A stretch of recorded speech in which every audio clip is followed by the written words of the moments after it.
Lubos na naapektuhan ng bagyong Nando ang ilang lugar sa extreme northern Luzon tulad ng Ilocos, Isabela at Abra. Sa Ilocos Norte, pinangangambahan ang unti-unting pagkatibag ng lupang malapit sa kinatitirikan ng mga bahay. May news to go si Steve Dailisan.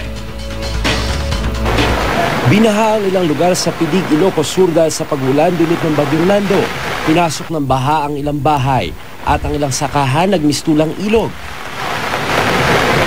Sa Lawag naman, may ilang pamilya nang lumikas dahil sa abot bewang na baha. Matinding perwisyo ang baha sa mga residente at motorista. Abot-abot ang pangamba ng mga taga-Sarat, Ilocos Norte. Bukod sa panganib ng baha, unti-unting natitibag ang lupa malapit sa kinatitirikan ng kanilang mga bahay dahil sa rumaragasang tubig. Ang ilang kalsada, apektado na rin ang paglambot ng lupa. Agad namang ininspeksyon ng DPWH ang mga nasirang kalsada. Ilang ilog sa Isabela ang muling umapaw dahil sa pag-ulan dulot ng bagyong Nando.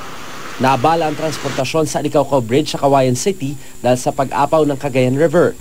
Inihanda na muli ng Isabela PDRRMC ang kanilang mga gamit pang rescue sakaling may kailanganing sagipin sa gitna ng masungit na panahon.